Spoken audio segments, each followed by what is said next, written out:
Thank you for joining us. I am Dapo Adegboye. We begin the news at this hour with the Federal Executive Council proposing an amendment to the National Identity Management Commission Act number 23 of 2007, which would enable the issuance of national identification numbers to foreigners residing in Nigeria. The Council is also pushing forward the Economic Stabilization Bill aimed at imposing taxes on foreigners living and working in the country.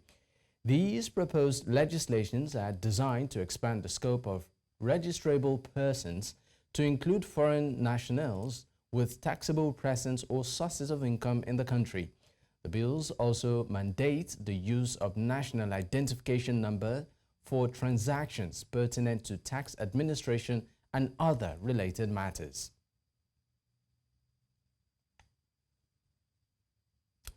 The federal government has also approved an increase in the monthly allowance of National Youth Service Corps members to 77,000 naira, effective from July 2024.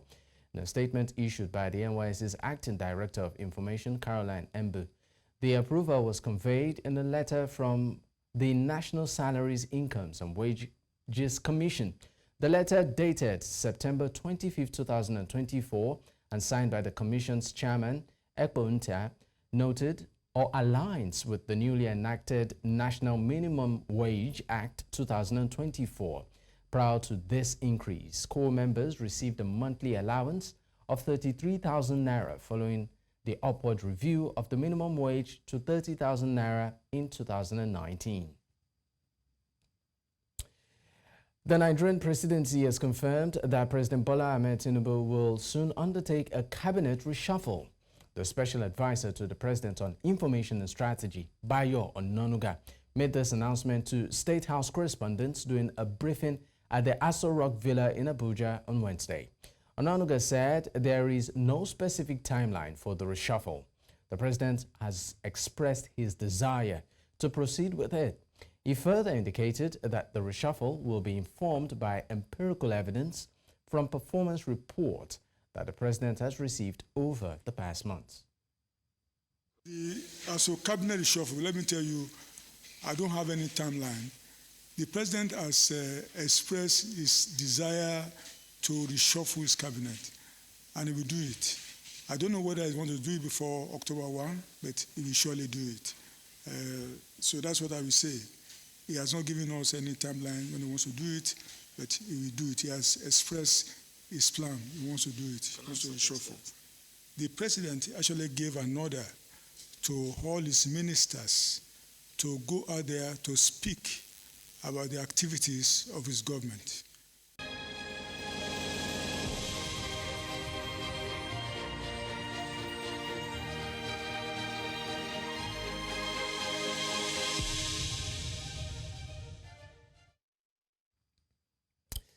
Of course, we bring you more stories from Nigeria shortly, but first, an update on the 79th United Nations General Assembly in New York City. Zimbabwe's Minister of Foreign Affairs, Frederick Shava, has delivered a speech on behalf of President Emerson Mnangagwa. In his address, Shava underscored the importance of this year's theme, calling it a reminder of the collective responsibility to strengthen global cooperation.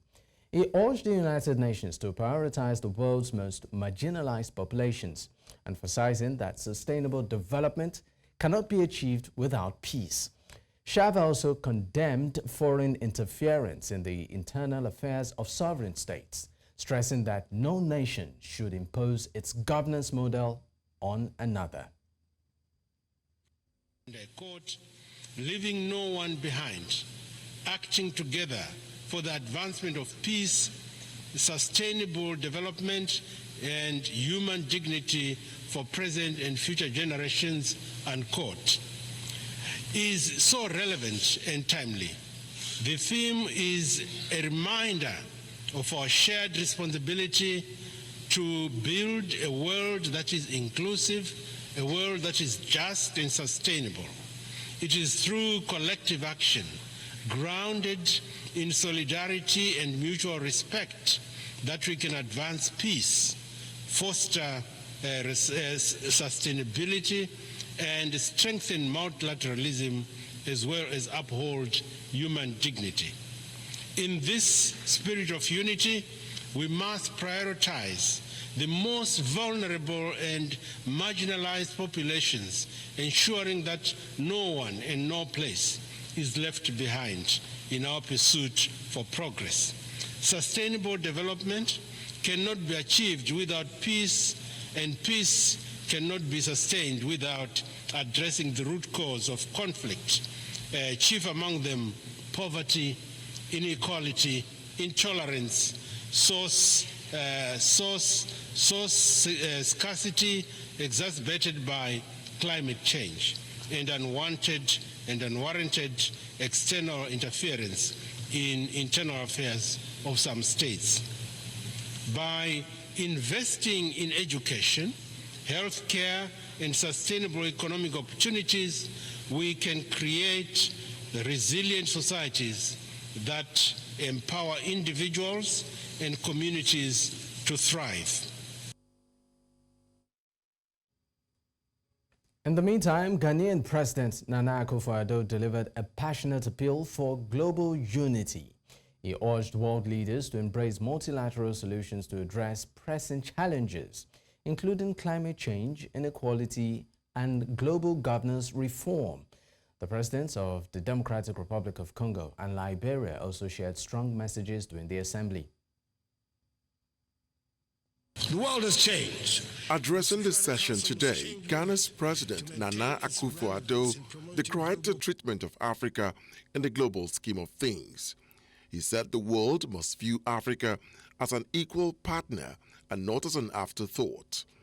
President Akufo-Addo insisted that the UN Security Council, as presently constituted, is not representative of the world and does not reflect current global realities. He said the UN has failed to act decisively in times of crisis. The structure of the Council reflects a world that no longer exists, and its failure to act in times of crisis raises a difficult question. What is the purpose of the Security Council if it cannot intervene when the world needs it most? Reforming the UN Security Council is a matter of fairness and necessity. The current structure, created in 1945, no longer reflects the realities of today's geopolitical and economic landscape. Africa, Latin America, and South Asia remain underrepresented despite their significant influence on global affairs. This lack of representation undermines the legitimacy of the Council's decisions, and the use of veto power by a few permanent members often paralyzes its ability to act effectively during crises. Multilateralism and the respect for a global rules-based system have been the essential pillars that have supported peace, security, health, and prosperity the world over the last 80 years. With the president of the DR Congo, Felix Tshisekedi, also lending his voice to the calls of the others who had spoken earlier, this has become a growing theme by African leaders at the ongoing 79th United Nations General Assembly. 78 years since its formation, the structure of the United Nations Security Council remains largely unchanged. Africa and its 1.4 billion people remain excluded from its key decision-making structure. This cannot continue. The UN Security Council must be reformed as a matter of agency. The time is right for Africa to be represented at the UN Security Council. We have the numbers, we have the economies, and we have the future. The future belongs to Africa. With other African leaders who will speak in the days ahead likely to echo the call for reform, it is becoming clear that Africa is bent on making its case. The focus would now be to see if these growing calls would materialize into firm action at the end of this 79th General Assembly. For News Central, I am Chooks Ede. Let's also tell you that the 2024 Global Business Africa Initiative brought together influential African leaders from government, business, and civil society to explore economic opportunities across the African continent. The event aims to strengthen partnerships and promote investment in Africa's diverse markets. News Central's Chidima Ona shares more details in this report. The push for sustainable development in Africa has been a key part of major conversations among African leaders. It spurred the recent Global Business Africa initiative held in New York. In the fireside chat with Aliko Dangote, he emphasized the need to accelerate trade in Africa and enhance agricultural infrastructure. When you talk about Africa, the biggest thing about Africa is agriculture. So now, how can we talk about agriculture being the biggest in Africa if we don't produce our own fertilizer? You know, so in the last couple of years, in sub-Saharan Africa, we had zero fertilizer production, which is urea mainly. And both ourselves, we now built 3 million tons capacity. There's also another company, Indorama. Indorama also built another 3 million tons capacity. So we're able to make Nigeria self-sufficient, and we're able to serve other African countries, and we export up to US. We meet at a crucial time. The Deputy Secretary General of the United Nations, Amina Mohammed, and Musa Faki, chairperson of the African Union, in their speeches urged African nations to prioritize sustainable development goals, outlining a vision for unity and encouraging international partners to recognize Africa as a hub for innovation and entrepreneurship. The first of these areas will be unlocking inclusive growth through trade. The African Continental Free Trade Area offers a framework to create the largest single market in the world. And we're going to explore how to break down the barriers, foster economic integration, and build regional value chains, ensuring that no one's left behind, especially our amazing women and youth and our marginalized communities. From its rich and diverse cultures to its vast landscapes, and the resilience of its people, Africa's story is one of determination, progress, and unwavering hope. Africa is also a continent of economic opportunity and must claim its ambition to drive innovative solutions and contribute facing the world's most pressing challenges. My country, Nigeria. In his keen yet gentle speech, Nigerian economist and current serving president of the African Development Bank, Akinwumi Adesina, spoke on bridging several technological gaps between Africa and the world. We need data. Without data, you don't have AI. So building that whole data ecosystem, and that's one of the things we said we'll do together, is important. The second one is just the skills, right? The skills, we need to have science, technology, engineering, mathematics, have a lot more women or girls actually going into these fields to remove another divide, which is gender-based divide in that particular area. I think that's important. Initiatives like this that bring together influential individuals and decision makers from various sectors play a significant role in unlocking Africa's ultimate economic potential and sustainable development. In Lagos for News Central, Chidima Ona. Earlier, our correspondent Bernard Akede, who is in New York for the 79th United Nations General Assembly, joined us. It was quite an engaging conversation. Unfortunately, we had to leave there at some point to come to the UN building to continue the conversation from here. Now, the lineup of speakers, very, very impressive, and the conversation itself was top-notch. Now, you did mention, yes, that, Mr. Adesina talking about certain things that he wanted to, that the youth should be able to do, and that pretty much cuts across all conversations that have been had. A lot of young people did speak. Mr. Adesina also, I engaged him not long after he gave that speech, and another thing he talked about was a project 300 that he mentioned, where he and some other group of people are looking to bring electricity to over 300 million people across Africa.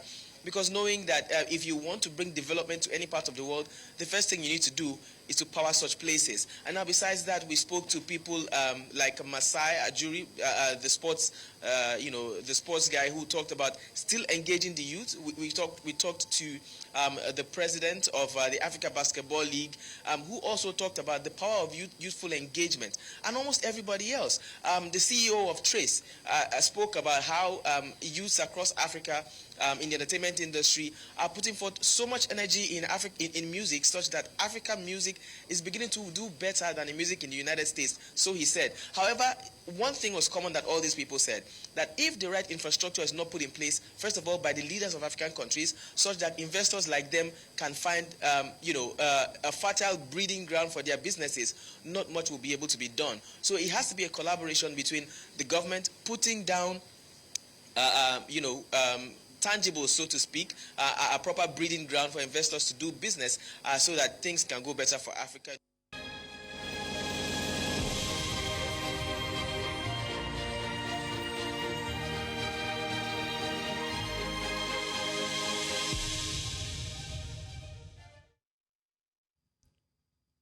Back to Nigeria. The Senate on Wednesday confirmed the appointment of Justice Kudirat Kekereekun as the substantive Chief Justice of Nigeria following her screening. This confirmation comes after President Bola Ahmed Tinubu, in a letter read during Tuesday's plenary by Senate President Godswill Akpabio, sought her appointment. In his letter, the President expressed confidence in Kekereekun's capabilities and urged the Senate to expedite the confirmation process. During Wednesday's session, Kekereekun emphasized that all pre-election cases must be resolved at the Court of Appeal. She also expressed a firm stance against corruption in the judiciary, promising to maintain zero tolerance for any form of misconduct. Put the question. Will the Senate approve the nomination for confirmation of Honorable Justice Kudirat Kekereekun for appointment as Chief Justice of Nigeria? Those in favor say aye. Those against say nay. The ayes have it. The nomination of Honorable Justice Kudirat Kekereekun for appointment as Chief Justice of Nigeria is hereby approved. I think the first thing in giving my CV, I said one of the things that I'm known for is integrity. I'm also known for being strict on discipline.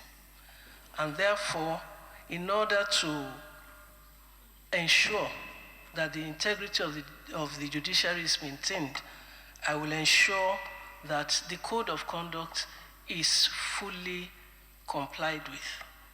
I will ensure that there is zero tolerance for corruption.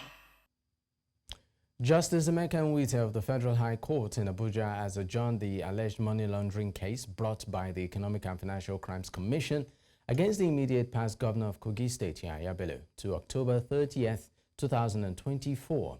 The adjournment follows Bello's move to the Supreme Court, where he has filed an appeal challenging the arrest warrant issued by the trial court on April 17th. At the proceedings, Bello's counsel, A.M. Adegboye, informed the court that the matter of his client's arraignment is now part of the appeal entered at the Supreme Court. He further highlighted the affidavit of record filed on September 23rd in support of this appeal. In politics, former President Goodluck Jonathan stated that the outcome of last weekend's governorship election in Edo State highlights that technology alone cannot resolve Nigeria's electoral challenges. Jonathan emphasized that the key to overcoming these issues lies in changing the human mindset, expressing concern that many Nigerians still have a negative attitude towards politics. He called for a shift in the citizens' approach to governance and electoral processes. The former president made these remarks in Abuja during a program organized by the Institute for Peace and Conflict Resolution and its partners. In commemoration of the International Day of Peace, Jonathan further noted that the ongoing struggle for power remains a major driver of conflicts across the continent. Earlier, political analyst and former national coordinator, Middle Belt patriot Zavri Yusuf joined us on this matter. Well, thanks for being here. Coming from former President Goodluck Jonathan, I couldn't really agree more. And from his place, he did mention something about attitude. I would say that he demonstrated something, even though he wasn't a perfect president, but he demonstrated something that gives him the moral ground to say what he said, which I agree with 100%. I was not part of, and I'm still not part of those who would celebrate simply because there is technology, there is the use of beavers and all of that. It's unfortunate that we are in a situation where the process, the system itself has been perverted. As a matter of fact, not only would I say that technology would not solve the problem, but I would say that even a free and fair election under this perverted system will not work, will never reflect the will. Of course, staying on the news at this time, we understand that traders in Benin City, Edo State, have taken to the streets demanding that EFCC investigate the alleged diversion of 100 million naira grant provided by former Governor Adams Oshiomhole in 2021. President of the Union's Welfare, Lucky Orukpe, said their petition submitted in August 2021 has yet to receive any response from the Commission. He added that the traders are growing increasingly frustrated with the anti-graft agency's inaction on the matter. In a recent development, Blackie Ogiamen, who was accused of receiving 200 million naira, denied the claim but acknowledged receiving 100 million naira, which she said was distributed across the 3 districts. Addressing journalists at the Ekiosa market in Benin, Ogiame clarified that 100 million naira was donated to the association by Oshiomhole's administration during its end-of-year ceremony in 2013. 2021, I was here to submit petition to EFCC, and this is the copy of the acknowledgement. In 2021, they did not act on it. And EFCC said, when you see corruption, you blow whistle. Yes, sir. Even when we blow the whistle, because of the person involved, they decided not to answer us. But before we move to Abuja, EFCC office, it's very important we come to Benin office to remind them that there was a petition against Blackie Ogiame in 2013, and we submitted in 2021 here. 100 million naira was released for Blackie Ogiame to disburse to poorest of the traders in 18 local governments of Edo State, the 3 senatorial districts. To my best of knowledge and to our research as a Traders Welfare Union, as a human rights and civil society member, our research in Edo North, nobody benefit from that 100 million. In Edo Central, they give one woman 50,000. The woman is allowed to testify. In Edo South, nobody benefits. So we want the EFCC to investigate how Blackie disbursed the 100 million, the process that he have used to disburse it, and how many market women benefit from the 100 million. Of recent, the governor that released the 100 million, Adasale Oshiomhole, he said it's not 100 million, it's 200 million. But we want, as a principal person that released the money, EFCC should invite everybody, including the human rights. We want to see the list of the people that benefit from that 100 million. This is the petition I submitted in 2021. This is the reminder. I want to say thank you, sir. Are you submitted the first petition or what? This one is the one we submitted in 2021. That people acknowledge with your stamp. So this one is a fresh one. Reminder. Let's head to Borno State, where a delegation from Salvation Ministries Church, Port Harcourt, Rivers State, has visited Maiduguri, the state capital, to donate food and non-food items to victims of recent flooding. Leading the delegation, State Pastor Duke David used the occasion to urge the Nigerian government to incorporate academic research into its policy-making processes, particularly in disaster management. News Central's Umaru Kirawa reports that the pastor emphasized how research-based decisions can greatly enhance the government's ability to address the needs of vulnerable population. I'm here on behalf of David Ibiomi, the presiding pastor of Salvation Ministries. The church is based in Port Harcourt, Rivers State. He heard about the flood disaster that happened here and tried to send relief material. So we are here today to present the relief material. As you can see, the truck behind, we are here for the relief material to give to the flood victims. I believe from research, nothing happens suddenly. For anything to happen, there are signs. Just like when rain wants to fall, you see the cloud will gather. So I believe that students that have been doing research would have come up that there's a likelihood of flood happening. So I will advise the government to pay attention to researches. So when students come up with research, you don't take it for granted because nothing happens suddenly. There's always a premonition before anything happens. So my advice to the government that you should take the researches seriously and things like this will be averted. Christian leaders in Nigeria are urging the government to hold accountable those instigating civil unrest and fostering disunity within the country. This call was made during the 2024 Nigeria Caritas Day celebration in Abuja, themed Giving Back to the Community. News Central's Joshua Imarai has more. The 2024 Caritas Day celebration with the theme Giving Back to the Community kick-started with the Thanksgiving Mass at the Catholic Secretariat Chaplaincy in Abuja. Addressing newsmen after the Mass, the Catholic Bishop of Okari Diocese urged relevant stakeholders to champion peace-building initiatives among citizens. Nigerians are so divided, and most of these conflicts are motivated by division. So they will need to do a lot in terms of peace building, peace education, and also to work on data gathering. Our people suffer a lot, but we don't know the extent of this suffering, the level of the suffering of our people occasioned by poverty, by bad governance, and by other natural and other factors. While bemoaning the current state of insecurity in some parts of the country, he urged government to take charge of governance and bring instigators of civil unrest to book. I think there's something really wrong with governance in Nigeria. There seems to be absence of governance. For us to move forward as a country, I think we have to come back to the drawing board. The Executive Secretary of Caritas called on Nigerians to touch the lives of fellow citizens with empathy and compassion. So I want us, my brothers and sisters, maybe I'm preaching about it, but that's what I think that will be the lasting legacy, that we are moved to compassion for people's needs.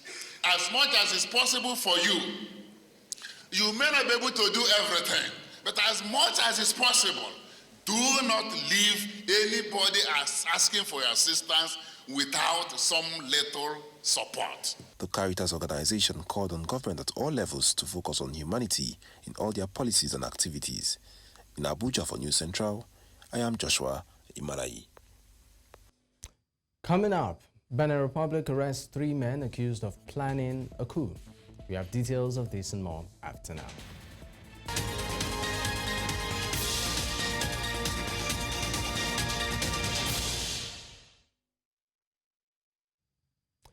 In the education sector, the Academic Staff Union of Universities has issued a 14-day ultimatum to the federal government to address unresolved issues dating back to 2009. In a statement on Wednesday, ASU President Emmanuel Osodeke called for the swift conclusion of the renegotiation of the 2009 federal government ASU agreement based on the Nimi Briggs Committee's 2021 draft agreement. ASU also demanded the release of withheld salaries from 2022 strike, expressing frustration over government's perceived lack of commitment and use of delay tactics. The union warned that these actions are fueling a crisis within the public university system. Primary school teachers under the Federal Capital Territory Administration Local Education Authority on Wednesday barricaded the entrance to the Abuja Municipal Area Council in protest. The teachers, who turned out in large numbers, alleged that area councils within the FCT have failed to pay around 60% of their salary arrears for the past 25 months, despite numerous appeals for payment. Now, News Central's Imarai Joshua has more. Primary school teachers under the Local Education Authority in Abuja. These teachers are protesting over an unpaid salary backlog of about 25 months. We are here to express our displeasure over what the area council chairman is doing to us. The primary school teachers are being neglected. We want to appreciate the Honorable Minister of FCT who has agreed to help the area councils, and he paid 40%. And he said the remaining 60% the area councils should go and pay. But as I'm talking to you now, none of the area council chairman has paid a dime. My deputy just mentioned the 25 months minimum national minimum wage arrears. In addition to that, the earlier primary school teachers have not been paid the 35,000 naira wage award. Their counterparts from the UBEB and SEB have been enjoying theirs since the implementation. They say all attempts to speak with the chairman of the Abuja Municipal Area Council have remained unfruitful. Whenever we come to seek for our dialogue with our chairman, he never gives us audience. Like today, before today, we have met, 2 weeks ago, we have met with the director, admin, Amak. So why we are here today is to remind them, to tell them that we have come to occupy a space. If other counterparts of UBEB, that is Universal Basic Education teacher, will be enjoying benefits, and these teachers are our junior. Like me, I am a deputy chairman teaching in the school, and my allowances, my rights are not given. Then what do you expect me to do? The demands of the teachers under the aegis of the Nigerian Union of Teachers here in Abuja still remains the same. We are demanding that their 25 months of arrears being paid for them to return back to the classrooms. In Abuja for News Central, I am Joshua Imarayi.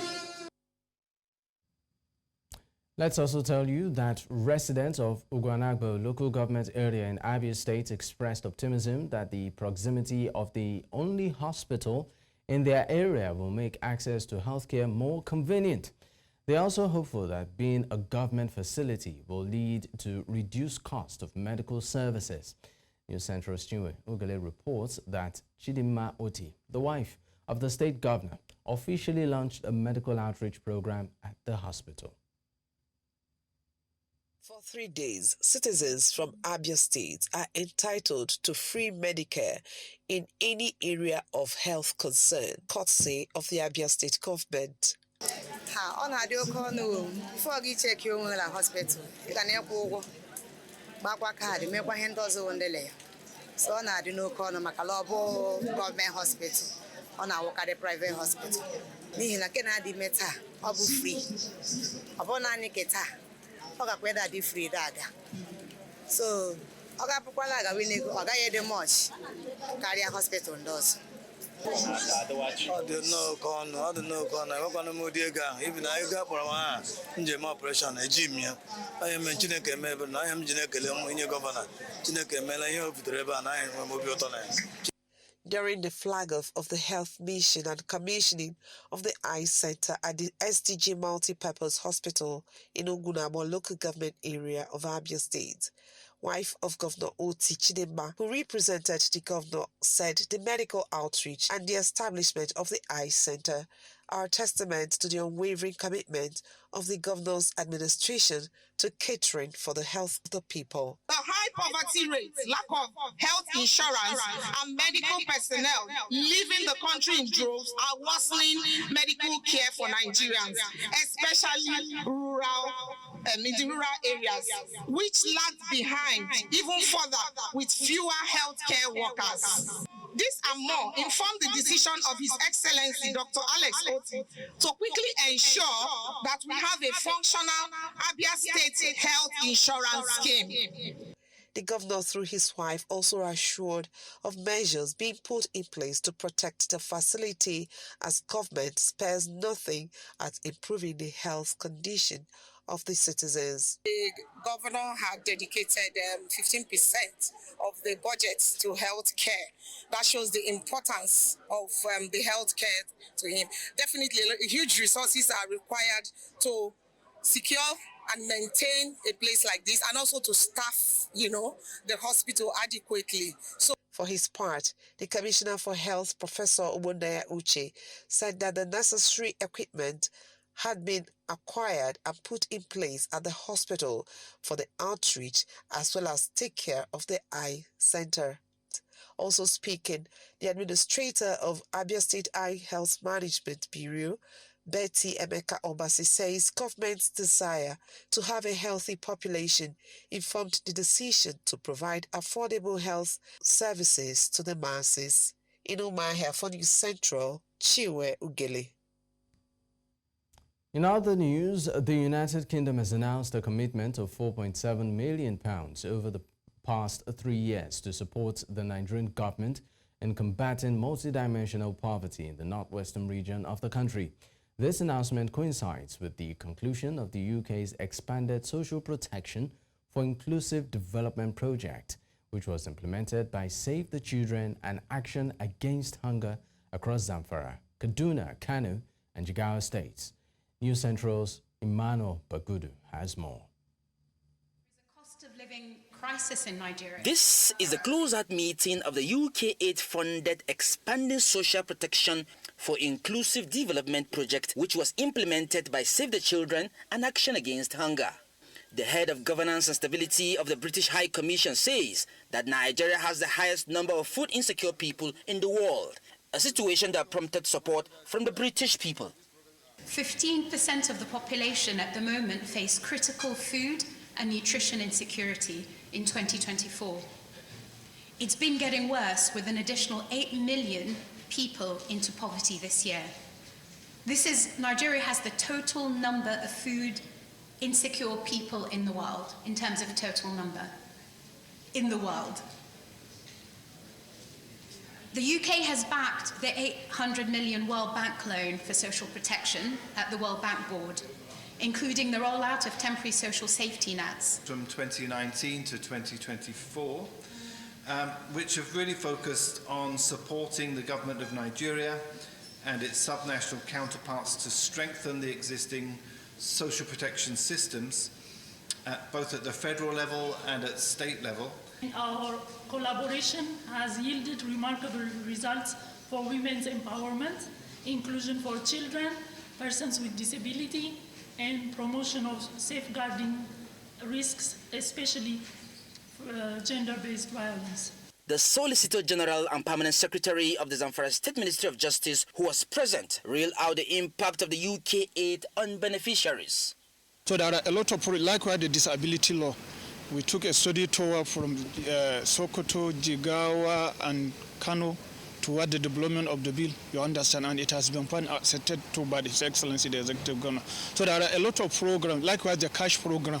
They supported the Zamfara State government, they piloted 2 local government, Sape and Maru local government. They benefited in their cash grants. So we really appreciate the effort and the support given to the Zamfara State government. So our attention has now been focused towards the poverty alleviation and the victims of banditry in the state. Particularly, the state government is taking the kinetic measures toward the curtailing the menace of banditry and other criminal acts in the state. The British government pledged to continue supporting the Nigerian government and its subnational bodies in its various social protection drives. In Abuja, for News Central, I am Emmanuel Bagudu. Staying in West Africa, prosecutors in the Republic of Benin have confirmed the arrest of 3 prominent individuals, including a presidential guard commander, on suspicion of plotting a coup d'etat. The other 2 suspects are Oswald Humke, a former sports minister, and Oliver Boko, a businessman with close ties to President Patrice Talon. The special prosecutor at Benin's Court for Financial Crimes and Terrorism, Elam Matonu, said the alleged coup was planned for Friday, September 27, 2024. According to Matonu, the commander of the Republican Guard responsible for the president's security, was allegedly enlisted by Homke and Berko to forcefully overthrow the government. The authorities are continuing investigations into the suspected plot. Dans la nuit du 23 au 24 septembre 2024, un peu après 1h du matin, l'ancien ministre des Sports, M. Oswald Romeki, a été interpellé au moment où il transmettait 6 sacs remplis de billets de banque au commandant de la garde républicaine. Des premières investigations. Il apparaît que le commandant de la garde républicaine, ayant en charge la sécurité du chef de l'État, a été entrepris par le ministre Oswald Romeki pour son propre compte et pour le compte de M. Olivier Bocor, à l'effet d'opérer par la force un coup d'État dans la journée du 27 septembre 2024. The European Union has announced the release of $6 million in humanitarian aid for 6 West and Central African countries grappling with deadly floods. According to a statement from the EU delegation to Chad, the funds will assist the most affected population in Chad, Niger, Nigeria, Cameroon, Mali, and Burkina Faso, where torrential rains have caused widespread devastation since the start of the rainy season. The International Organization for Migration said the flooding has claimed over 1,500 lives, impacted more than 4 million persons, and displaced 1.2 million across these 6 countries, as well as Guinea.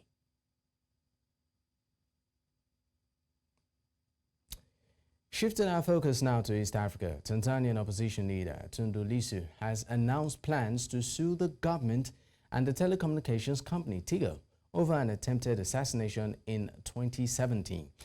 The lawsuit comes after recent revelations that Tigo shared Lissu's mobile phone data with authorities in the weeks leading up to the failed assassination attempt 7 years ago. Gunmen ambushed Lissu at his home in Dodoma on September 7, 2017, riddling his car with bullets. The prominent government critic, who was shot 16 times, was flown to Kenya and later Europe for extensive medical treatment. To date, no one has been prosecuted for the attack, which Lissu has long blamed on the administration of then-President John Magufuli.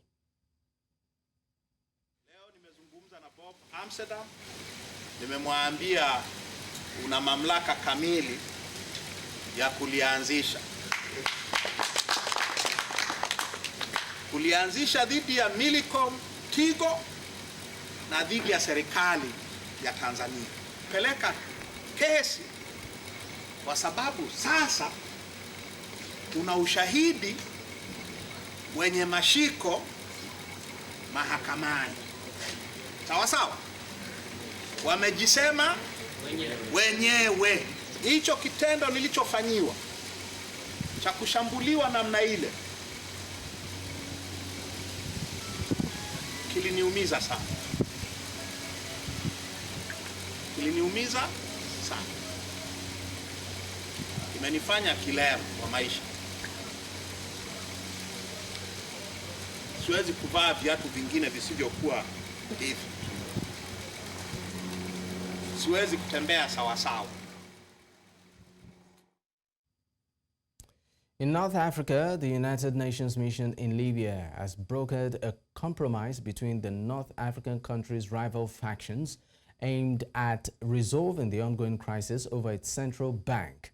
In a statement, the mission announced that following a new round of consultations, representatives from the House of Representatives and the High Council of State reached an agreement on appointing new leadership for the Central Bank of Libya. The statement said both the Parliament and the High Council of State, which functions as a Senate, have signed off on an agreement outlining the procedures, criteria, and timelines for appointing a governor, deputy governor, and board of directors for the bank.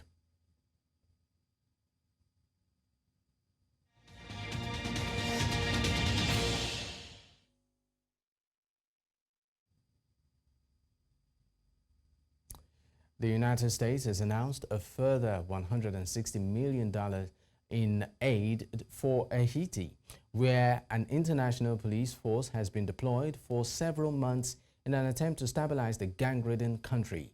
U.S. Secretary of State Antony Blinken said the aid will be used to support the Haitian National Police, invest in community violence prevention, and lay the groundwork for Haiti's recovery and stability. Today, I can announce that we're committing an additional $160 million to support the Haitian National Police, invest in the community violence prevention, and lay the groundwork for Haiti's recovery and stability. I'm also announcing additional sanctions to promote accountability for those who seek to undermine Haiti's institutions and to terrorize its people. Immense challenges remain: ongoing violence and displacement, grinding poverty, political infighting. But I also witnessed the many positive forces that are in motion.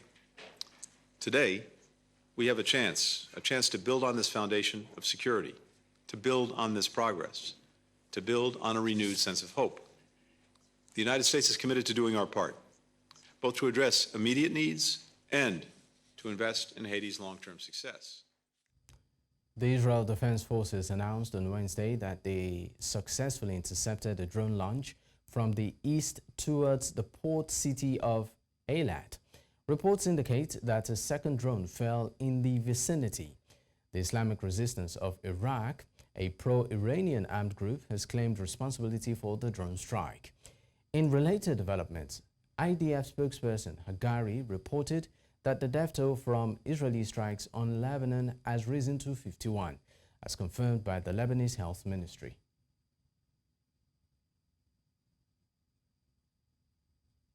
And that's a wrap on the news at this time. But before we go, another look at some of our top stories. I told you that the federal government of Nigeria has proposed NIN and tax requirements for foreigners. Zimbabwe has urged the United Nations to bolster global cooperation at the 79th General Assembly. We also told you that the European Union has released $6 million in flood aid for West and Central Africa. Don't forget to follow us on social media. We are at News Central TV. You can also watch us live across these platforms: DSTV channel 422, StarTimes channel 274, Avo TV, and YouTube. Many thanks for watching. I am Dapo Adegboye.